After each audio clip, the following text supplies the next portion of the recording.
there. Earlier this year I did a series of videos where I looked at automating the signals on my model railway layout using an Arduino. And if you don't know, this is an Arduino. And the way I did it, I wasn't entirely sure how I was going to do it at the start of the videos. And therefore by the end of it, although we did achieve our goal, we did jump around quite a bit in terms of how we were going to actually control the signals and what sort of detection we should use. And also we looked at possibilities of using 3 and 4 aspect signals as well. So there was quite a bit of change as we went along. We introduced quite a few ideas and we ended up with a pretty good way of controlling our signals, and that was all good. But subsequent to that, I thought about whether we needed to revisit what we did, and that's why I'm doing this video now, because I thought it might be useful to try and get the whole process from start to finish in one video, and also try and remove some of the elements from the results that we had to get the maximum amount that we can out of one Arduino. So in this video I am going to touch on most of the basic information needed to do this task, and also I'm going to try and use the Arduino so that we can get the maximum from it. I might therefore touch on some of the aspects of it, but if you need more information or go into it in more detail, you can revisit my earlier videos, which will go into some of the topics in much more detail. So we're going to start at the very beginning with what the Arduino does. There are thousands upon thousands of videos on what Arduinos are and how we can use them. If you're new to the Arduino, you're going to need to understand how to set it up on your PC so that we can get the program that we're going to write for it onto your Arduino. And I thoroughly recommend a series of videos by a guy called Rudy. He's done some excellent videos and he very clearly sets out how you start up with the Arduino, how you set it up, and how you get your first programs, which are called sketches, onto the Arduino. So thoroughly recommend you start there as a starting point, but we are not going to dwell on that for too long. We're going to leap straight in with what the Arduino does and what we're going to use it for. So here's our Arduino, and if you look at it, there are a series of pins on this Arduino, and these are what we are going to use to control our signal lights, and also we're going to use these pins to use as a detection so that we know that a train has passed the signal. The ones we're interested in on here, there are a set of pins here called digital pins, and they start at pin 2 and go up to pin 13. And then we've got a series of analog pins down here which start on A0 and go up to A5. Now the digital pins, as it suggests, are pins that only operate on or off. There are some changes to that, but we're not going to go into those. So digital pins are purely on and off, as if you would flick a switch on a light. It goes on and it goes off. The analog pins are more advanced in some respects, in that think of it like a volume control. We can have the volume on, we can have the volume at its maximum, but there are ranges in between where we have different levels of sound, and that's what an analog pin does. It enables us to have a wider range of results and outputs. But all we want to do is we want to use the digital capabilities, because all we're really going to do is turn our signal lights on and off, and also detect when a train is there or not. So we can use the digital pins, but we can also use analog pins for digital as well. So let's see what we've got. We've got pin 2 is where we start. Pin 0 and 1 are used for sort of serial buses, and we can't use those. So pin 2 to pin 13, that's 12 pins. 13, 14, 15, 16, 17, 18 pins in total we can use there. So we've got 18 pins at which are available for use. So what we do now is we'll look at my idea for what we're going to use these pins for. So these are the version of the signal I use. These are 3 aspect signals, and as you can probably guess, there are for each of these lights on here, we need one of the pins on the Arduino to light it. So a 3 aspect signal needs 3 pins. In the previous videos, we used 4 aspect signals as well, which used 4 pins, but I think in the majority of cases, certainly the people I know, we only ever use 3 aspect signals, so we've wasted a pin, as it were. So in this video, we're purely going to use 3 aspect signals and make as much use of the pins as we can. So which pins do we need to use? Well, it's quite straightforward. There's our lamps for our signal: green, amber and red. And not surprisingly, each of those lights needs a pin to turn it on, and to give it a voltage to turn it on. So 3 lights, 3 pins. In terms of the return from those lights, that can all be via a common cable which goes to ground, or you think of it as a negative or ground. So if you look at our Arduino here, we've got several ground pins. There's 2 there and there's 1 there as well. So 3 pins are needed for the lamp, and because the Arduino provides power to all these pins at 5 volts, that would blow up these small LEDs straight away. So we need to put resistors to protect the lamps, and the minimum resistor we're going to need is 220 ohms. So 5 volts coming in, 220 ohms drops that voltage down to 1, which is acceptable to the LEDs. So 3 pins there. We need some way of detecting the train when it passes a signal. In our earlier videos, we looked at various options, but the one I'm going to only use in this video is the reed switch. Small little switch in a glass tube, which is basically either on or off, and that is activated by a magnet. So in terms of how we control that with our Arduino, all we need a pin. We need a pin which goes through the reed switch, which we'll see in a minute, and that goes to ground as well. So we can actually combine these 2 grounds together into 1 ground, because it's all going to the same place, and that will make the wiring a much easier than it can be. So as far as 1 signal is concerned, so that's the control of 1 single signal, we need 3 pins of the Arduinos for the color lights. We need 1 pin for the detection, which by my reckoning makes 4 pins. Earlier we said that there are 18 pins available to us, so the maximum number of pins, the maximum number of signals we can use for those pins is 4, because 4 times 4 pin makes 16, and that means we have 2 spare pins. So we're going to work on the basis that this single Arduino can control 4 signals completely independently of each other, which I think is pretty good. When you think that this Arduino costs something like 6 quid, we've now going to use this to control 4 signals completely independently of each other. I should just add, if you've looked at my previous videos, that what we have done away with is the override switch, and there was an override switch so that we could turn the signal from its normal green aspect to red should we want to. But I've done away with that because it was a pin, and I don't think it's something that I'm going to use that much, so I don't need it. So the question is, how are we going to operate this?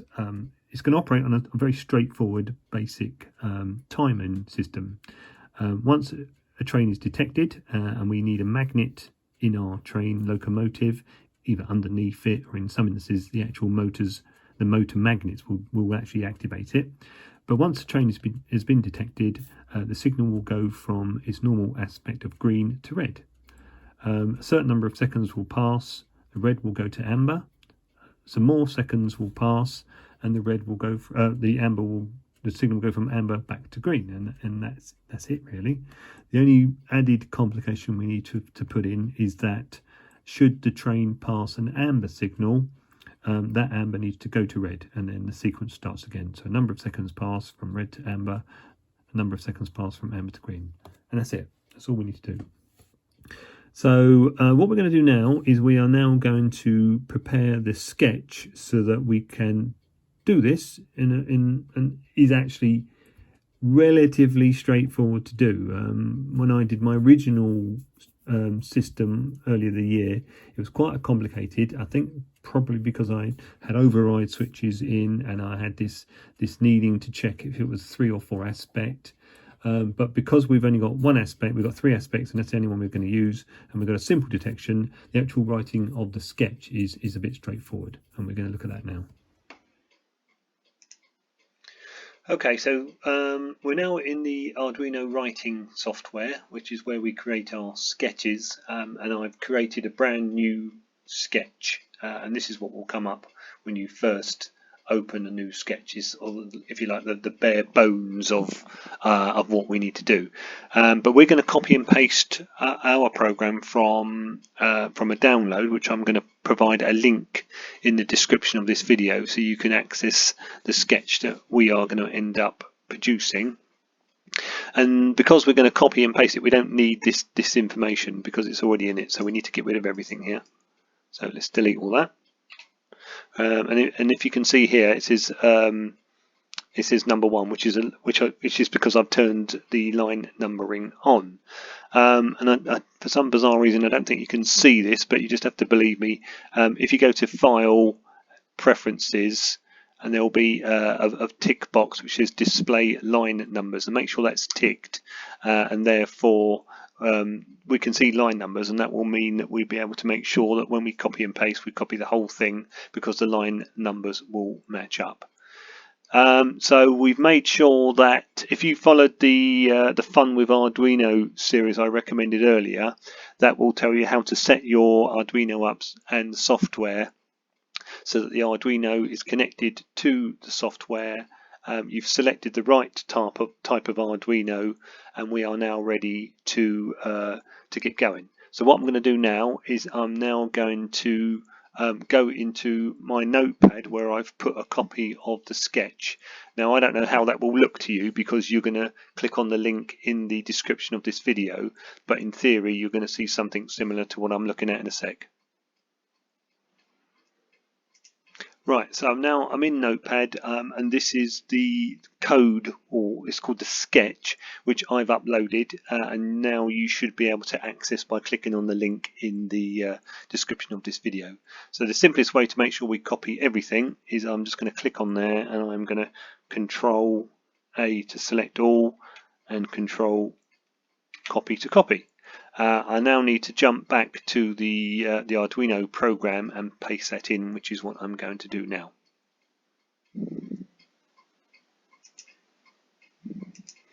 Right, I'm now in my my blank Arduino sheet.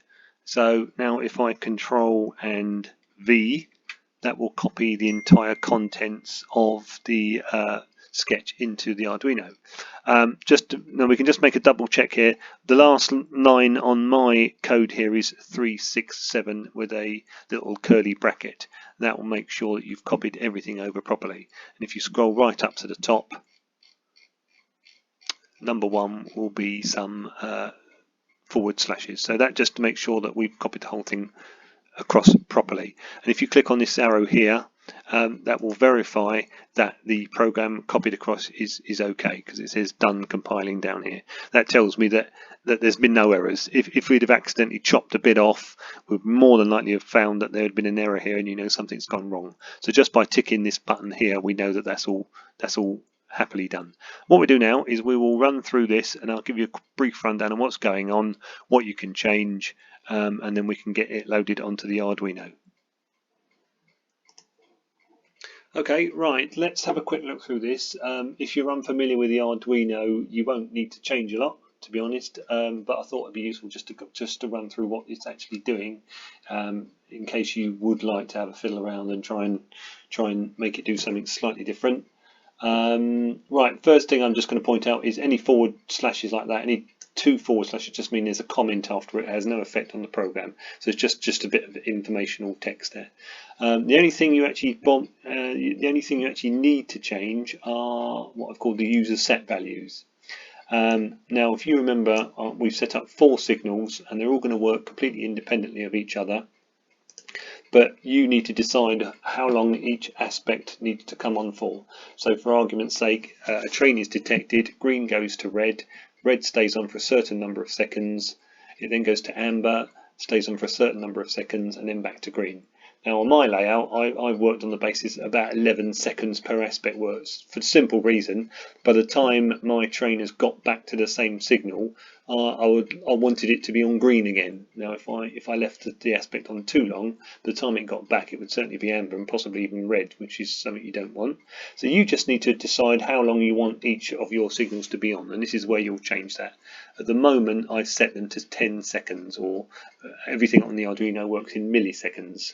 So that's 10,000 milliseconds, which is 10 seconds. And you'll notice I've done this 4 times for each of the different signals, and basically what that means is you can change each signal to a completely different timing. So signal 1 is set to 10. If I want to set signal 2 to 7 seconds, I can just change that to 7,000, which is 7,000 milliseconds, which is 7 seconds, and I can change the other 2 as well. When we test this out, we don't want to keep this at 10 seconds because it will just take too long for us to see the changes. So what I'm going to do is I'm going to change all these to 3,000 milliseconds or 3 seconds. So change all those to 3,000. Okay, that's that done. And that's the only thing you need to change in this program. But I will run through just to give you an idea of what's happening below. The first thing which we need to set up are the pins on the Arduino, and this is what all this is. So just for your information's sake, signal number 1, the green signal on signal 1 is set to pin 2. That's what that command does there. The define command sets the pin.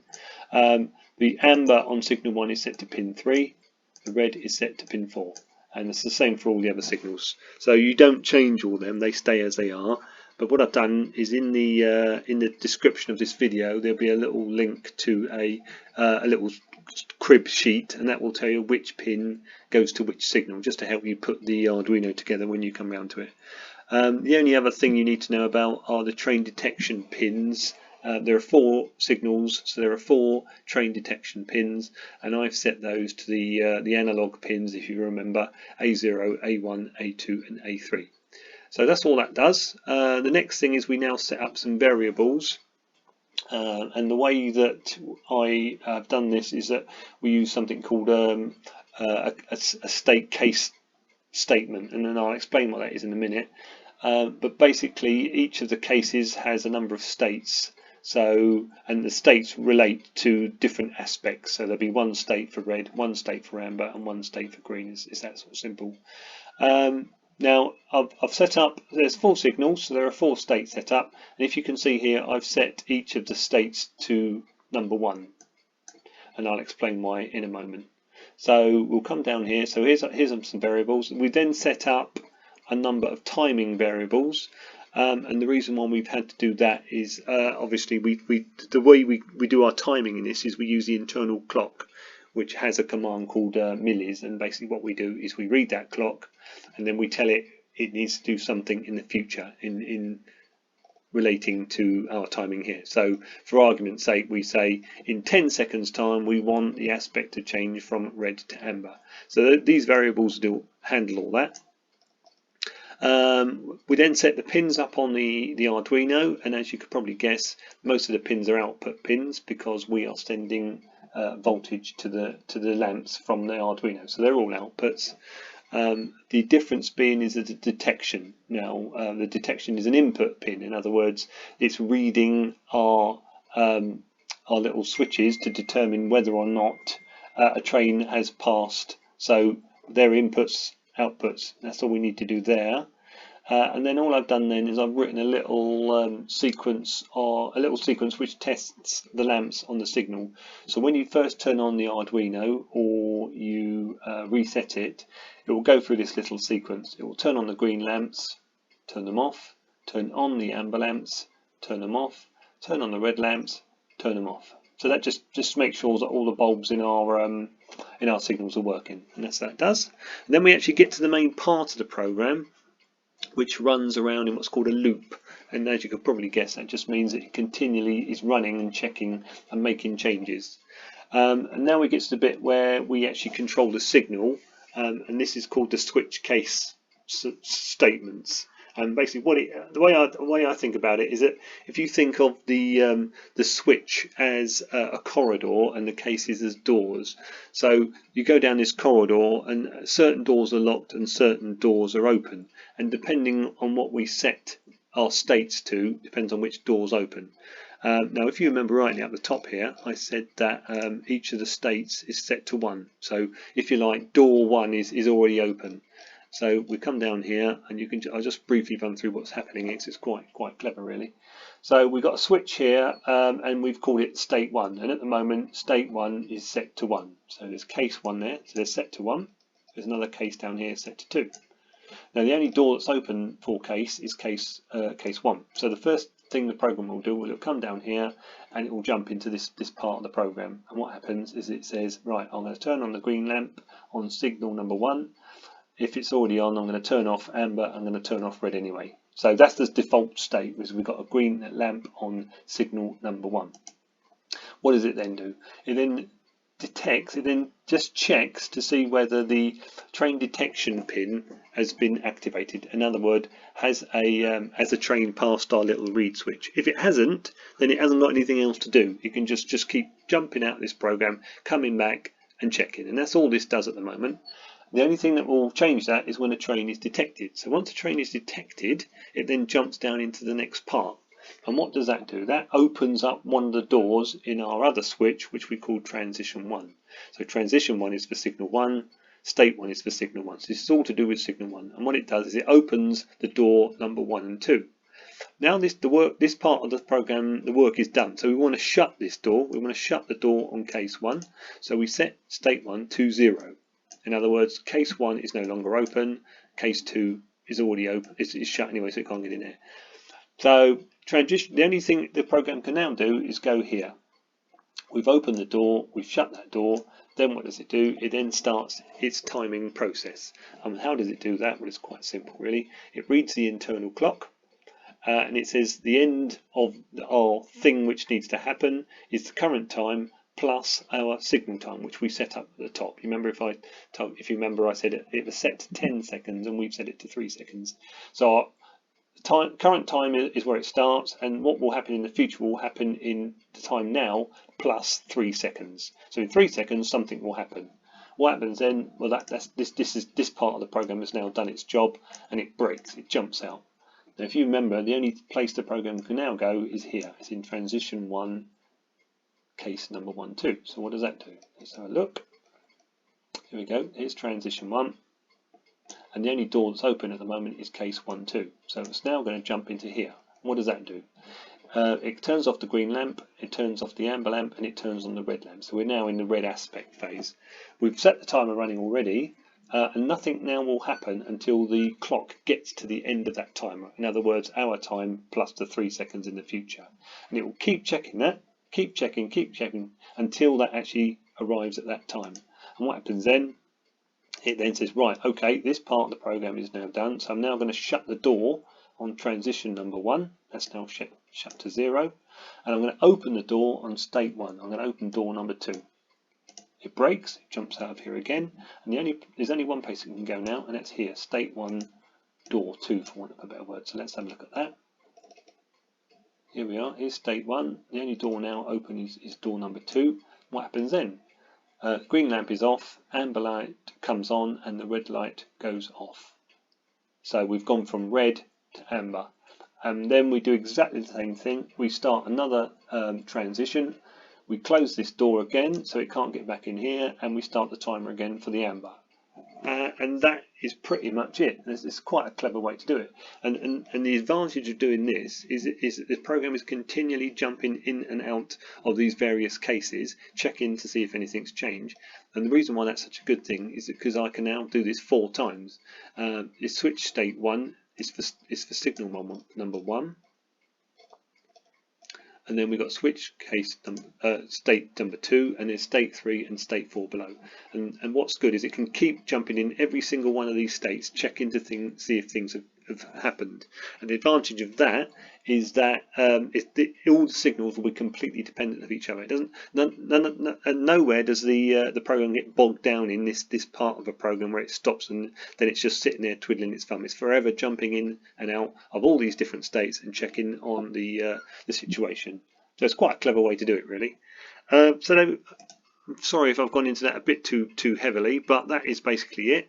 So what do we need to do now? we need to get this program, this sketch, onto our Arduino. My Arduino is plugged in and I'm ready to go, and all I need to do is, I've already verified it by clicking this little tick button, but we'll do it again. There we go, done compiling. And now I need to add this onto the Arduino, and I click this little arrow here. It says upload there, so click the arrow, see what's happening down here. It says uploading, done uploading. That's it, it's done. The little lights were flashing on and off on the Arduino, but now the Arduino is ready. So what we need to do now is we need to take our Arduino and we need to start plugging some cables into it and getting this thing running. Okay, so I've got my Arduino ready now to install all my signals on, and I've printed off my little crib sheet which tells me which pins we need to use for which signal. So it's hopefully quite straightforward. Signal number 1, the detector, needs to go to pin A0, which is there. The green light needs to go to pin 2, which is there. Amber and red 3 and 4. So I'm going to follow this through and install the wiring I need for this circuit. In terms of the detector, because I'm obviously doing this as a sort of test rig, what I've done is I've put my 4 reed switches just on this block here, and I'm going to wire them in via this. These are the reed switches that I was talking about earlier. I have done another video in my previous series where I look at these and talk about where they need to be placed on the track so that they can detect the passing of a train. So you may want to have a look at that, and that will give you some ideas of where to put them. So what I'm going to do now is I'm going to wire all this together. What I've done, I haven't got 4 signals to sort of experiment with, but what I have done is I've just built this little board of lights. So there's 4 signals, if you like, with all this cabling coming out the bottom of it, and as you can see, each of the 3 lights have got 3 different colours coming to it, and there's only a single ground black wire coming here from all these lights. And all I've done is I've just collected all the lights together on the same ground, and that comes out. And you probably can't see them, maybe you can. There's the little resistors are actually there, so the lights are protected by a resistor. And what I'm going to do now is I'm going to plug all that into my board and give it a go. Just one more thing I need to point out is these boards come with the little plug-in connectors that use these sorts of things where you can just plug that in like that. I haven't got that. I've just got bare cable with wires on the end of it. So what I'm going to do is I'm going to use these things, which are I think they call them screw-in shields, and what you do is you just plug that in like that. And there's one for the other side, and all you do then, that gives you the ability to make a sort of screwed connection rather than having to use little plug-in wires. So let's put all that together and we'll see how we go from there. Right, I've done all that. So just to be clear, what I've done here is here's my 4 signals, and I have wired those into the Arduino using these little screw-in terminals. You can see there. There's one negative return coming, which is here, which goes back to the Arduino ground. The 4 detection circuits are with these little reed switches here, 1, 2, 3, 4, and these purple wires take the reed switch back to the Arduino Uno here. There's only one ground return from the reed switches. That's that grey wire there, and that goes back to one of the grounds on the Uno. So with a bit of luck, when I plug all this in, the 4 signals will go through the little startup sequence of each light coming on for half a second and then go to green. If you remember, when we wrote the sketch program, we have done this so that the delay on the light is only 3 seconds. Obviously, in reality, it'd be a lot longer than that for your own layout, but we chose 3 seconds just so that we could actually see things happening a bit more quicker than normal. I'll talk about power in a moment, but the power I'm providing to the Uno is just via this USB cable, and I've got one of my battery block here. So plug that in. Fingers crossed the lights will go through their little startup sequence. There we go, good. Excellent. Yeah, just so you're aware that I seem to have ended up with different types of LEDs, which is why the greens look different intensities. So what should happen now is if I take my little magnet and I put that over one of the reed switches, that should then change the sequence or start the sequence of the light. Let's go for signal number 1. It should go red, and that should then go amber and then back to green. Excellent. Signal 2, signal 3, signal 4, and all those signals are working completely independently of each other. So you can put those anywhere on your layout and it can all run back from one Arduino. And also, if any train passes an amber signal, it will go back to red, like that. Excellent. All working very well. Nice. That's good. Okay, what I'll do now is I just want to briefly talk about power to the Arduino, and I think we're done. Right, let's finish this up then. Just a quick word about the reed switches. They are quite delicate.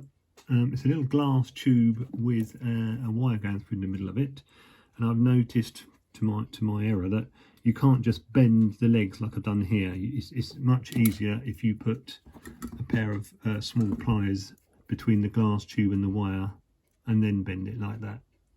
The reason being is if you try and bend it without the pliers, it breaks the end of the little glass tube, so that would render it useless. So that's that, and just want to finish up on power on the Arduino, and I'm conscious of the fact that we're sort of jumping around quite a lot, not going into much detail, but I just wanted to do this as one video, and you can go away and research this yourself. But in terms of power, this Uno has got three selections, as it were. You've got a USB port that goes into there, you've got a conventional round sort of jack that goes into there, and you've also got a voltage in pin there, VIN pin, which is the one that I use. And the voltage supply needs to be between, I think it's 6 and 12 volts. And the Uno will take care of any voltage over 5 volts. So there's 3 ways to get your power in. Just for our demonstration, I just used a USB with a battery pack. But for my actual layout, I've got a 12 volt bus running around it, and I'll plug all my Unos in via the voltage in pin. So I just put a pin in there, and obviously the other side of the voltage goes to ground. Okay, I think that does it. That all works very well. I'm very happy with that. We've now got 4 signals running completely independently from a single Arduino. So hope you can give it a go, and if you do, let me know that you've got it working. And thanks for watching, and good luck with it. Bye.